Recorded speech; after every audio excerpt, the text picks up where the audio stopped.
Olá pessoal, sejam bem-vindos a mais uma aula. Na aula de hoje nós veremos o ciclo da água, o ciclo do carbono e o ciclo do nitrogênio. Agora nós veremos o ciclo da água. A água, H2O, que possui em sua molécula dois átomos de hidrogênio e um átomo de oxigênio, é a única substância que nas condições normais de nosso planeta se apresenta nos três estados: líquido, cobrindo cerca de 3/4 da superfície terrestre; gasoso, na forma de vapor de água atmosférico; e sólido, na forma de gelo nas regiões próximas aos polos e no topo das altas montanhas. Pela evaporação, a água de oceanos, lagos, rios, geleiras e mesmo a embebida no solo passa à forma gasosa, acumulando-se na atmosfera. Nas grandes altitudes, o vapor de água condensa-se e volta à forma líquida, originando as nuvens e precipitando-se como chuva sobre a superfície terrestre. Esse processo contínuo de evaporação e condensação, conhecido como ciclo da água ou ciclo hidrológico, contribui decisivamente para tornar o ambiente da Terra favorável à existência de seres vivos. Então, o ciclo da água, ele é muito importante para os seres vivos, porque a água evapora de oceanos, lagos, rios e geleiras e no solo e sobe para a atmosfera, né? Nas grandes altitudes ela se condensa e se transforma em nuvens e se precipita como chuva. Então, dessa forma, a água consegue chegar a várias partes do planeta, mesmo locais onde é difícil de existir água, mas com esse processo das chuvas, a água consegue chegar. Então, se não existisse esse processo do ciclo da água, seria mais difícil a existência de vida em algumas partes da Terra, né? Já que os rios só existem graças ao ciclo da água, porque o que produz os rios são as chuvas, né? Então, se não existisse a evaporação da água e a formação de nuvens de chuva, também não existiriam os rios. Então, o ciclo da água é muito importante para os seres vivos.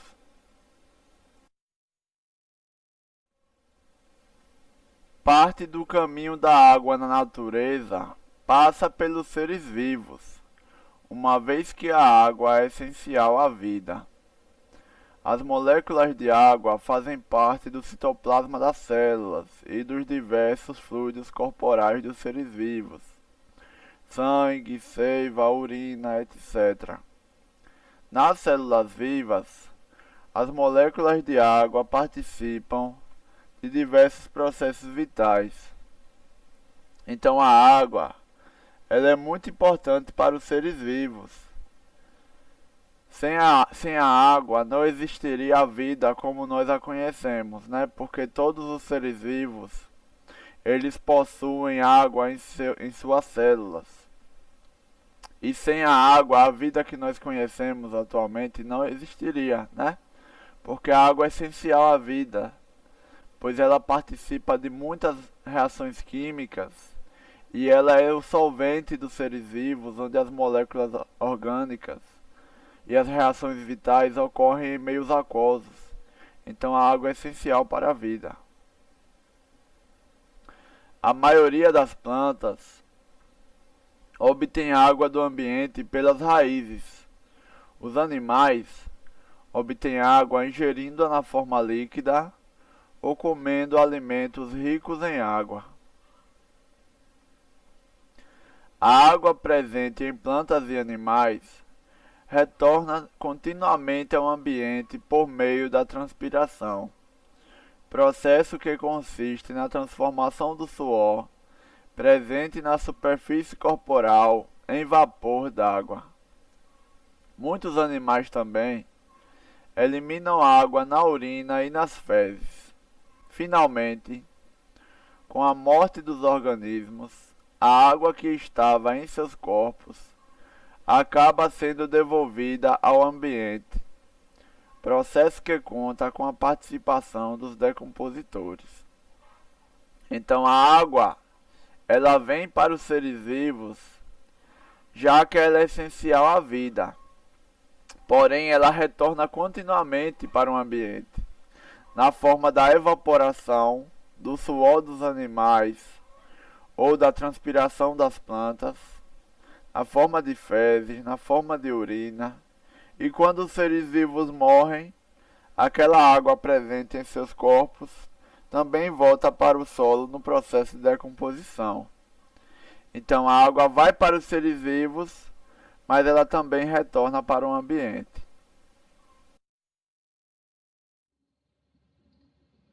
Praticamente toda a matéria orgânica terrestre provém, originalmente, de moléculas produzidas na fotossíntese, processo metabólico cujos reagentes básicos são água e gás carbônico. Na fotossíntese, os átomos de hidrogênio das moléculas de água são utilizados para a produção de moléculas orgânicas, juntamente com átomos de carbono e de oxigênio do gás carbônico. Os átomos de oxigênio da água utilizada na fotossíntese são eliminados para o ambiente na forma de gás oxigênio O2. Parte da água absorvida ou mesmo produzida por um organismo é utilizada na síntese de diversos tipos de moléculas orgânicas características de cada espécie. Então a água, ela participa das reações químicas, fornecendo os átomos de hidrogênio que vão constituir as moléculas. E os átomos de oxigênio da água, ao passar pelo processo de fotossíntese, eles irão ser transformados no gás oxigênio O2, né? Então existem diversas reações químicas nos seres vivos, onde a água participa como reagente, né? Então ela é muito importante para os seres vivos.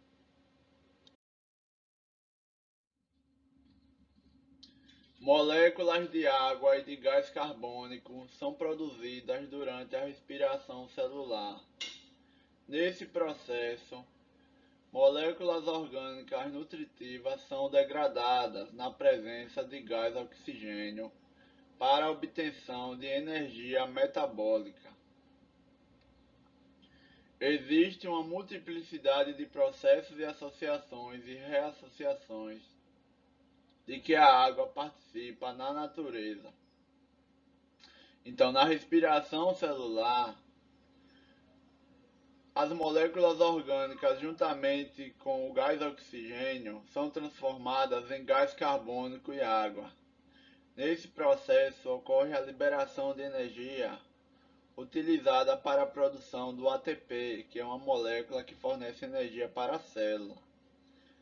A respiração celular, ela ocorre no sentido inverso da fotossíntese.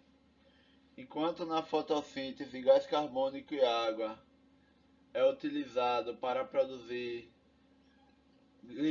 glicídios e gás oxigênio, a respiração celular é o inverso. A molécula orgânica, como glicídios e lipídios, passam por reações químicas juntamente com o gás oxigênio e são transformadas em gás carbônico e água, liberando energia utilizada na produção do ATP. Aqui nessa figura nós vemos a representação esquemática do ciclo hidrológico, né? Que ele envolve o movimento da água em estado gasoso e líquido na atmosfera e em estado líquido e eventualmente sólido na superfície terrestre. Os seres vivos participam desse ciclo, uma vez que a água é fundamental à vida. No esquema aparece o termo percolação. Essa etapa se relaciona com a passagem de água do solo para o aquífero, o reservatório subterrâneo. Então nós vemos aqui nessa representação que a água dos oceanos e de vários locais, ela evapora, né? Ela passa do estado líquido para o gasoso. Também pela transpiração das plantas, evaporação da água do solo. Aí essa água que evapora, ela sobe. Nas grandes altitudes, ela resfria e condensa, se transforma em água líquida, formando nuvens de chuva. Essas nuvens de chuva chovem no oceano e chovem no ambiente terrestre. Essa água da chuva, ela vai para o solo e também para os rios, né? Os rios, eles em seu percurso, os rios vão acabar nos oceanos, né? Pode cair também em lagos e também tem o processo da percorrelação, onde a água vai para o lençol freático, o aquífero e também pode chegar até o mar. Em todos esses locais da superfície terrestre a água evapora, né? E ela sobe para a atmosfera, onde ela resfria repetindo o ciclo. Então é um ciclo que se repete. Ele fica se repetindo ao longo do tempo. E esse ciclo é essencial para a vida, já que através da evaporação da água e da chuva, a água pode chegar a muitos lugares do planeta, essencial para os seres vivos. A água, um recurso cada vez mais precioso. Já há escassez de água potável em países da África e do Oriente Médio, e um relatório das Organização das Nações Unidas, ONU, divulgado no Fórum Mundial das Águas em 2012, realizado em Marselha, França, de 12 a 17 de março de 2012, apresentava a sombria previsão de que até 2050 cerca de 4 bilhões de pessoas viverão em condições de extrema falta de água. E essas más notícias soma-se à previsão da redução das chuvas como consequência da mudança climática global. Então já existe escassez de água em alguns lugares do planeta, como na África e no Oriente Médio. E acredita-se que até 2050 essa situação ainda vai se agravar mais, né? Devido à poluição e também às mudanças climáticas. Acredita-se que isso fará com que cerca de 4 bilhões de pessoas viverão em condições de extrema falta de água até 2050.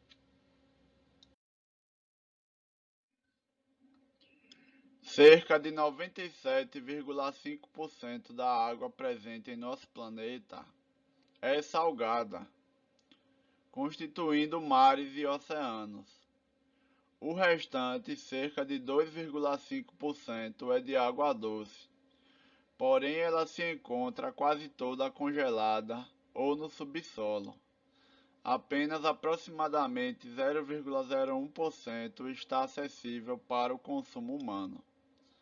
Então, a maior parte da água do planeta está na forma de água salgada, né? A Terra, ela tem muita água, porém a maior parte está na forma de água salgada, correspondendo a 97,5%. 2,5% é doce, é de água doce, mas esses 2,5% não está diretamente disponível ao consumo humano, já que a maior parte está congelada ou no subsolo. Apenas 0,01% é acessível ao consumo humano, que corresponde à água dos rios, dos lagos, né, que está diretamente acessível. Por isso que em algumas regiões do mundo existe escassez de água, né? Já que em alguns lugares não tem muitos rios, não tem muitos lagos com água potável para as pessoas. O Brasil detém quase 14% da água potável disponível no mundo. Entretanto, esse recurso distribui-se desigualmente pelo país. Na bacia amazônica, por exemplo, concentram-se mais de 73% do volume de água doce brasileiro, servindo a apenas cerca de 7% da população. O restante, cerca de 27%, distribui-se de maneira desigual pelo território nacional. Então, o Brasil, ele tem uma boa situação de reservas de água potável, cerca de 14% da água potável do mundo. Porém, ela está distribuída de forma desigual. A maior parte encontra-se na bacia amazônica, porém lá existe apenas 7% da população, aproximadamente. Já o restante distribui-se de maneira desigual. A região Nordeste, por exemplo, conta com cerca de 5% das reservas de água potável do país, embora nela vivam quase 28% da população brasileira. Então, enquanto na Amazônia tem 73% da água, vive apenas 7% da população. Já no Nordeste, onde existe apenas 5% das reservas de água potável do Brasil, vive cerca de 28% da população brasileira. É por isso que no Nordeste, em alguns lugares, existe muita escassez de água, já que no Nordeste vive grande parte da população, porém a água é apenas 5% das reservas do país. A falta de água pode ser evitada. Conhecer melhor o ciclo da água e racionalizar seu consumo são providências importantes para o futuro da humanidade e todos podem e devem participar dessa empreitada. Por isso, os governos precisam investir em estudos sobre os recursos hídricos e todos os cidadãos devem aprender a usar racionalmente a água potável. Então, se todas as pessoas usarem a água potável de forma racional e não poluírem as fontes de água como rios e lagos, então nós podemos evitar a falta de água, né? É só cada cidadão utilizar de forma racional, não desperdiçar, não poluir. Dessa forma poderemos evitar a falta de água. Ainda há muito desperdício desse recurso na agricultura, na indústria e no uso doméstico, porque a agricultura é o setor que mais utiliza a água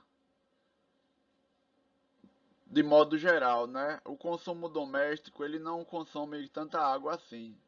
O que consome mais é a agricultura e a indústria. Então ainda existe muito desperdício da água nesses setores, né? Então deve haver um uso mais racional da água para que não haja falta.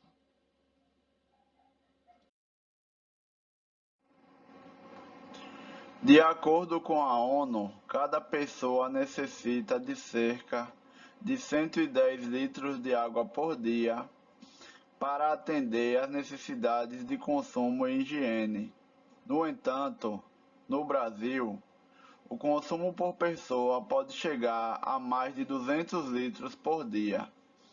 Então, enquanto em alguns lugares as pessoas vivem com escassez de água, em outros muita gente usa mais do que o necessário para atender suas necessidades de consumo e higiene.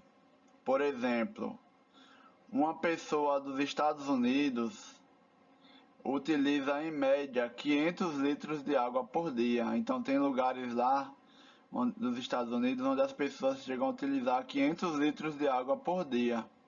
Isso é muito mais do que a necessidade diária, que é estimada em cerca de 110 litros de água por dia. Já no Brasil, o consumo pode chegar a mais de 200 litros por dia. Então deve haver um consumo mais racional da água para evitar desperdício, né? Para que ela não venha a faltar.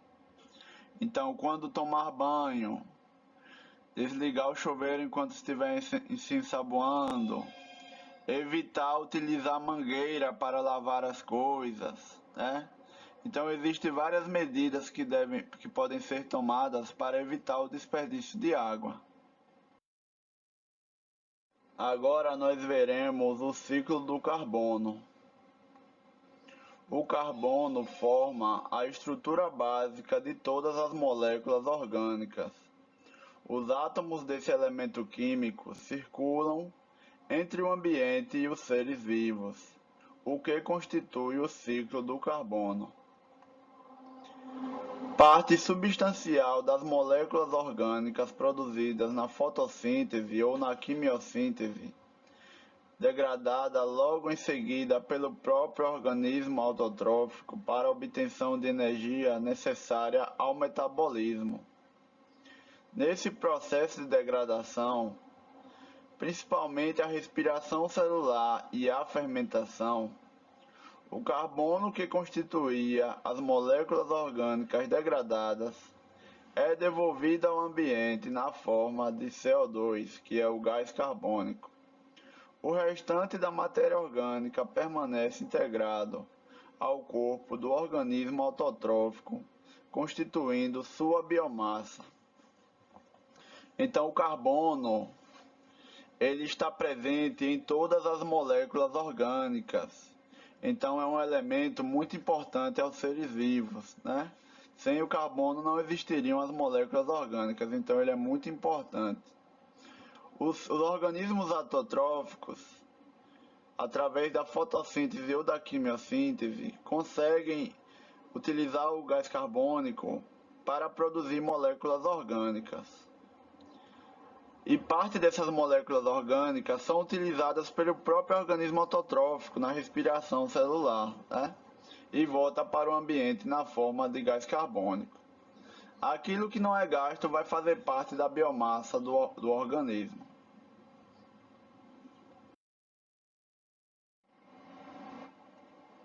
O carbono da biomassa dos produtores pode seguir dois caminhos. Ele pode ser restituído ao ambiente na forma de CO2, que é o gás carbônico, quando o organismo autotrófico morre e sua matéria orgânica é degradada pelos decompositores, ou ele pode ser transferido para os animais herbívoros, quando eles se alimentam dos produtores. Boa parte da energia potencialmente presente nas substâncias orgânicas ingeridas pelo herbívoro não é aproveitada, sendo eliminada nas fezes. Estas sofrem a ação dos decompositores, que vivem da energia que restou na matéria orgânica eliminada.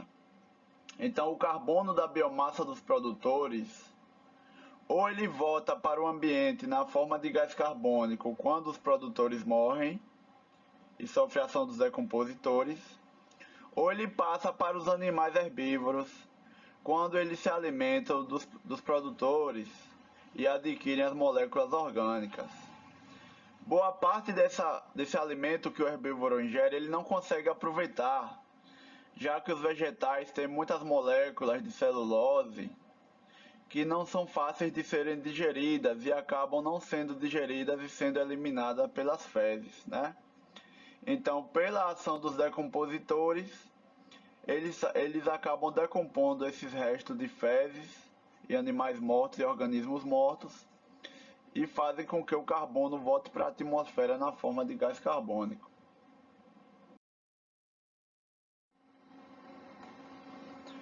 Parte das moléculas orgânicas realmente incorporadas por um animal herbívoro é degradada na respiração celular, fornecendo energia para o metabolismo das células. O carbono dessas moléculas degradadas é liberado para o ambiente na forma de CO2, que é o gás carbônico. O restante das moléculas orgânicas incorporadas pelo herbívoro é empregado na síntese de novas substâncias orgânicas, passando a constituir a sua biomassa.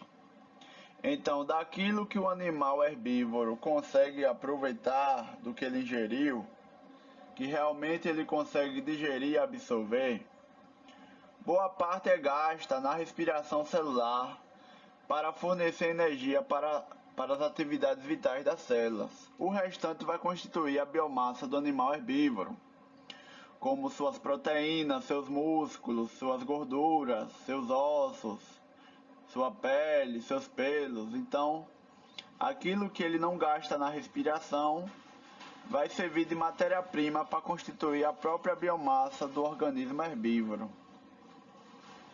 E o restante é gasto na respiração celular.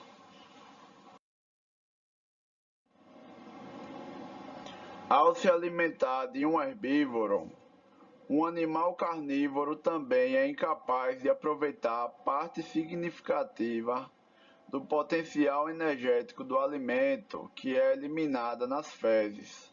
Assim como nos herbívoros, parte das moléculas orgânicas realmente incorporadas pelo carnívoro é degradada na respiração celular, fornecendo energia para as células.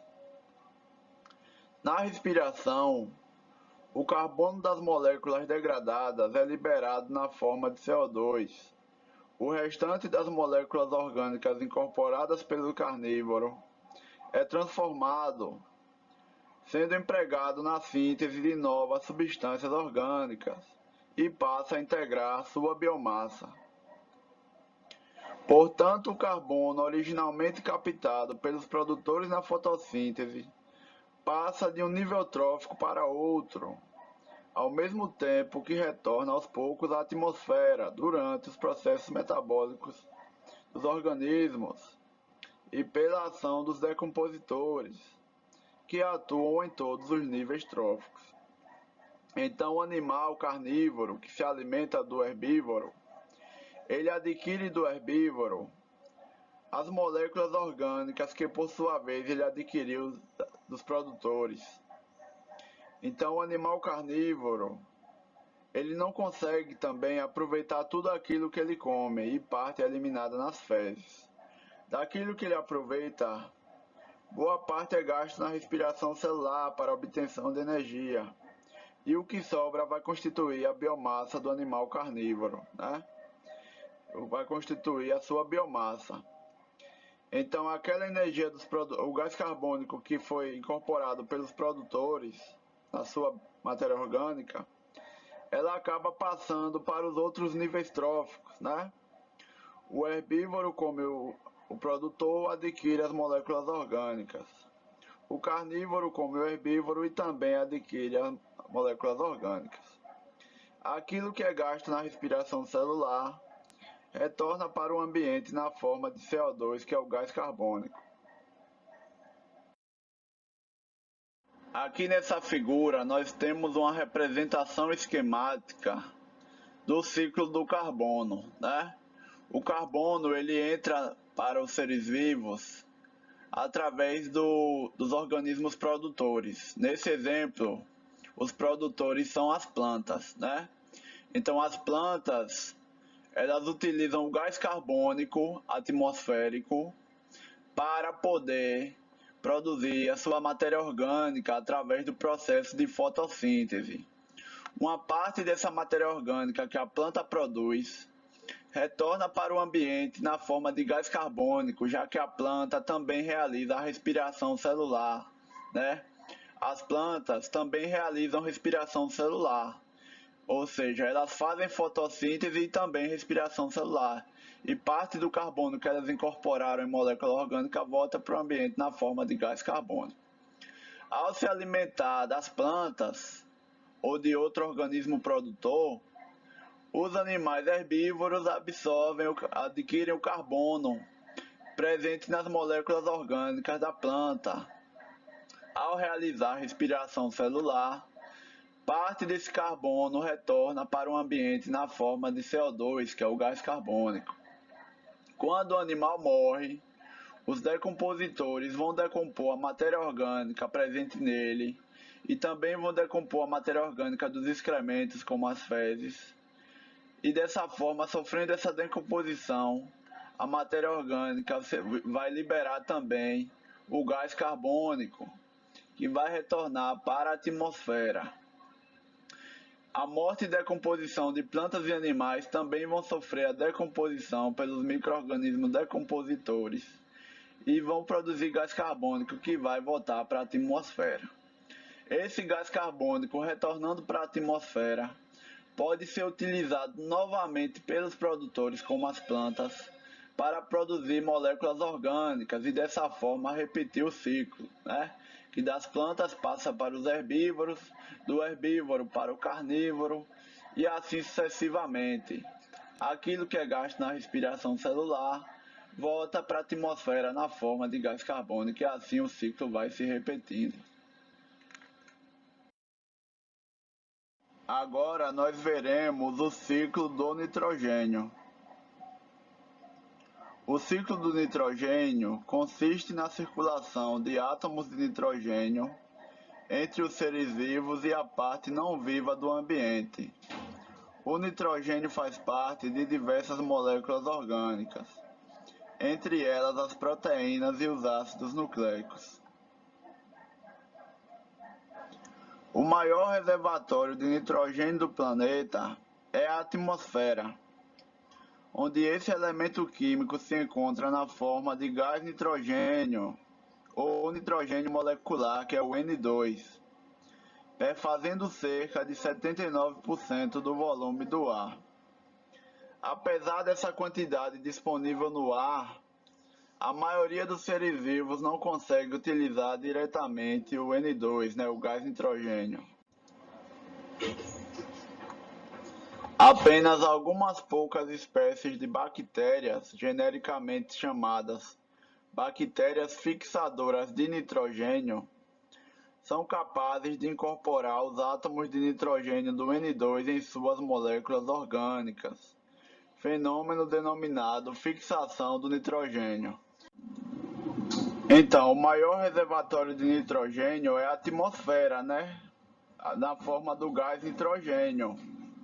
Mas nem todos os seres vivos conseguem utilizar esse gás, Apenas algumas poucas bactérias, conhecidas como bactérias fixadoras do nitrogênio, é que conseguem utilizar o N2 e transformar em moléculas orgânicas, fenômeno denominado fixação do nitrogênio. Então, a partir daí, é que o nitrogênio pode passar por outros processos de transformações para se tornar disponível para os organismos, A maioria das bactérias fixadoras do nitrogênio vive no solo. Quando morrem e se decompõem, elas têm suas moléculas nitrogenadas transformadas em amônia, o NH3. Algumas espécies de plantas conseguem aproveitar diretamente a amônia e utilizá-la como fonte de nitrogênio para seu metabolismo. A amônia disponível no solo é amplamente aproveitada por um grupo de bactérias pertencente ao gênero Nitrosomonas, capazes de utilizar a amônia em seus processos de obtenção de energia. Em contrapartida, elas eliminam no solo compostos nitrogenados denominados nitritos, o NO2-. Os nitritos são então utilizados por outras bactérias presentes no solo, pertencentes ao gênero Nitrobacter, que eliminam compostos nitrogenados denominados nitratos, o NO3-. Estes, por sua vez, são amplamente utilizados pelas plantas, constituindo sua principal fonte de nitrogênio.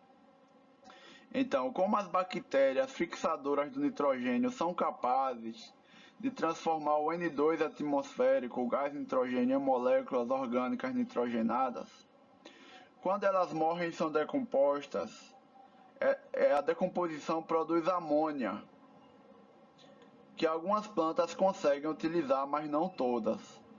Então, a amônia, ela é utilizada por bactérias do gênero Nitrosomonas, que utilizam essa amônia e conseguem produzir substâncias denominadas nitritos, que é o NO2-. O nitrito, por sua vez, é utilizado pelas bactérias do solo presentes do gênero Nitrobacter, que utilizam o nitrito e conseguem produzir o nitrato, o NO3-.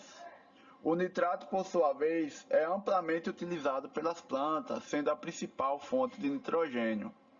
Então, no ciclo de nitrogênio, ele passa por diversas etapas, se transforma em amônia, depois se transforma em nitrito e em nitrato, através da ação das bactérias Nitrosomonas e Nitrobacter, e dessa forma esse nitrogênio se torna disponível para as plantas. O processo que abrange a transformação da amônia em nitritos e depois de nitritos em nitratos é denominado nitrificação. Por isso, Nitrosomonas e nitrobactérias são genericamente chamadas de bactérias nitrificantes. Com o nitrogênio que absorvem, as plantas produzem moléculas orgânicas constituintes de seu corpo, como as proteínas e os ácidos nucleicos. As moléculas nitrogenadas das plantas constituem a fonte de nitrogênio para os animais herbívoros, que se alimentam delas. O mesmo processo ocorre nos níveis tróficos superiores ao longo da cadeia alimentar. No metabolismo animal, proteínas e ácidos nucleicos sofrem constante degradação, com produção de diversos tipos de compostos nitrogenados, genericamente denominados excreções ou excretas, que são eliminados para o ambiente. Os principais produtos nitrogenados excretados pelos animais são a amônia, a ureia e o ácido úrico. Então, as bactérias nitrificantes, elas conseguem transformar a amônia em nitrito e o nitrito em nitrato, pela ação das bactérias nitrosomonas e nitrobactérias, né? Então é muito importante esse processo, já que as plantas utilizam esses nitratos, ou então a amônia, e conseguem produzir suas moléculas nitrogenadas, como proteínas e ácidos nucleicos. Ao se alimentar das plantas, os animais também adquirem essas moléculas nitrogenadas, como as proteínas e também os ácidos nucleicos. Essas moléculas nitrogenadas são digeridas e aproveitadas pelos animais para constituir as suas próprias moléculas nitrogenadas. Já o metabolismo dos animais degrada muitas moléculas de proteínas, produzindo as excreções ou excretas, como ácido úrico, amônia e ureia, que são eliminados no ambiente e podem ser degradados para poder ser aproveitados pelas plantas também, pelos produtores, que realizam a fotossíntese. Com a ação dos decompositores sobre plantas e animais mortos e sobre as excreções e as fezes de animais, o nitrogênio constituinte de moléculas orgânicas retorna ao solo na forma de amônia, que pode novamente passar por processos de nitrificação e originar nitratos. Enquanto uma parte dos compostos nitrogenados presentes no solo sofre nitrificação, outra parte sofre desnitrificação, processo realizado por bactérias do solo, genericamente denominadas bactérias desnitrificantes. Estas degradam compostos nitrogenados para obter energia, liberando o gás nitrogênio para a atmosfera. Então, além das bactérias nitrificantes, que transformam amônia em nitrito e nitrito em nitrato, no solo também existem as bactérias, genericamente chamadas de bactérias desnitrificantes, que elas utilizam os compostos nitrogenados para obter energia e liberam o gás nitrogênio para a atmosfera. Então, ao mesmo tempo que as bactérias fixadoras do nitrogênio utilizam o gás nitrogênio, tornando ele disponível para o solo, também existem as bactérias desnitrificantes que utilizam o composto nitrogenado e liberam N2, fazendo com que o nitrogênio retorne para a atmosfera. Então é um ciclo que fica se repetindo. Aqui nessa figura nós temos a representação esquemática do ciclo do nitrogênio, onde várias bactérias de várias espécies desempenham um papel fundamental, tanto na entrada do nitrogênio da parte viva do ambiente como em sua restituição à atmosfera. Então nós vemos aqui nessa representação que o N2 atmosférico ele pode vir para o solo através da participação das bactérias fixadoras do nitrogênio, que elas conseguem aproveitar o N2 atmosférico, fazendo com que ele se transforme em moléculas orgânicas nitrogenadas. Quando elas morrem, a decomposição dessas moléculas nitrogenadas produz amônia. Então, dessa forma, quando as bactérias fixadoras do nitrogênio conseguem fazer com que o nitrogênio venha para o solo, né? A amônia, por sua vez, ela é utilizada por bactérias nitrosomonas que utilizam a amônia para obter energia e produzem o nitrito, né? O nitrito, por sua vez, é utilizado pelas bactérias Nitrobacter, e todo esse processo é chamado de nitrificação, e as bactérias Nitrobacter produzem o nitrato. O nitrato, por sua vez, é amplamente utilizado pelas plantas, sendo a sua principal fonte de nitrogênio. Então esse nitrato vai para o solo. Algumas plantas também podem absorver amônia, né? Algumas espécies de plantas. Já o nitrato ele é amplamente utilizado pelas plantas. A morte das plantas e dos animais, elas fazem com que a decomposição das suas moléculas também produza amônia, repetindo o ciclo, né? A nitrosomona produz nitrito, a nitrobacter produz nitrato e volta para as plantas. Já as bactérias desnitrificantes conseguem utilizar os compostos nitrogenados e liberam o gás nitrogênio de volta para a atmosfera, que é o processo da desnitrificação, realizados por bactérias popularmente conhecidas como bactérias desnitrificantes.